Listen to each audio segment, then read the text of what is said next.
Hey everyone, welcome to today's Explainer. So today we're jumping right into a really beautiful story from your Class 6 Poorvi English book. It's called The Chair. Are you ready? Let's just dive right in. So, do you really know who your true friends are? Like, actually know? I want you to think about that for just a second. We all have people we talk to, play games with, and share our tiffin with. But friendship is truly tested when things get a little tough. Today, we're going to meet a young boy named Mario, who had to figure out the answer to this exact question. So, Mario absolutely loved having lots of companions around him. He'd walk down the bright school hallways, just super proud and happy, always surrounded by a big group of kids. He'd always boast that literally everyone in school liked him. He really thought he was the most popular boy in the whole school. But, did he really have as many true friends as he thought? You see, Mario had a bit of a habit. He showed off all the time. Now, to show off just means to boast about something proudly, mostly just to get attention. He would kind of puff out his chest and say, "I have so many friends. Look at everyone who wants to hang out with me." But sometimes when we show off like that, we actually miss out on seeing what's real. Well, enter Mario's grandfather. He was a very wise, very gentle man. He'd watch Mario boasting, smile quietly to himself, and eventually he asked him a really important question. "Mario, are they real friends or just companions?" Grandfather really wanted Mario to understand that true friends actually help and care for us, while companions, well, they might just be around for the fun times. So, how exactly do you test a friendship? It's not like a math test, right? Well, Grandfather had a plan. He introduced something called the magic chair test.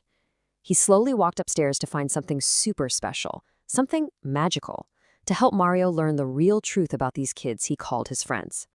And where exactly did Grandfather find this magic chair? Up in the attic. Now, an attic is basically a space or a small room just right under the roof of a house. So imagine this quiet, kind of dusty room at the very top of the house, filled with old memories and hidden treasures. Yep, that's exactly where Grandpa found this dusty, magical item. But guys, this wasn't just any ordinary wooden chair. It was invisible. And invisible means it's something that just cannot be seen by your eyes. You can feel it, you can sit on it, but you just can't see it. Imagine Mario's face when Grandfather brought down a chair that he literally couldn't even look at. Crazy, right? So Grandfather hands over this unseen chair with one very specific rule. He tells him, if you can sit on this chair in school, you will know your real friends. Basically, Grandfather was saying the magic of the chair would somehow reveal who truly cared for him. So the challenge was set for Mario's very next day at school. The very next day, right during break time, Mario decides it's time. He gathers all his classmates and sets up the test in 3 steps. Step 1, he asks them to form a huge circle around him. Step 2, he's going to try to sit on this invisible magic chair. And step 3, they see who helps. Everyone was watching so eagerly. Well, things did not exactly go smoothly. Boing, crash. Because Mario couldn't actually see the chair, he kept missing it. Whoosh, thud, crash. He just tumbled down to the floor over and over again. And what do you think the other kids did? Most of them just pointed and laughed so loudly at him. They thought it was hilarious. Okay, let's just pause the story right here for a second. What would you do if your friend fell down? Now, Mario didn't just give up and run away crying. He was determined. And being determined means having made a firm decision to keep trying and just not give up. So even though he kept falling, bam, ouch, and the children kept laughing, Mario completely refused to quit. He just dusted his uniform off and kept trying to sit on that invisible chair. And guys, right here is the turning point of our story. While almost all his classmates were just laughing loudly at his failure, treating it like some big comedy show, something really beautiful happened. 3 friends, Gunit, Ozma, and Deepa, stepped forward. After trying so many times, Mario finally managed to sit. But why? Because Gunit, Ozma, and Deepa were secretly holding him up so he wouldn't fall. Mario looked right at Gunit, Ozma, and Deepa, and he finally understood the magic. He smiled and said, "Now I know who my true friends are."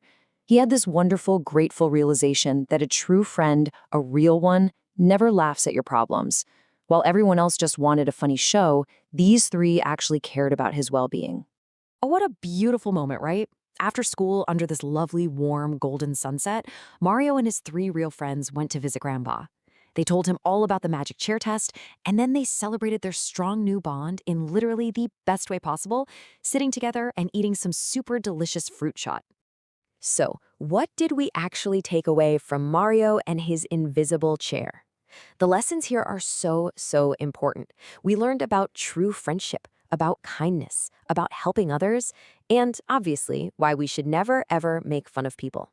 Gunit, Ozma, and Deepa showed incredible kindness by helping Mario up instead of just blending in with the laughing crowd. Which brings us to the central moral of our explainer today.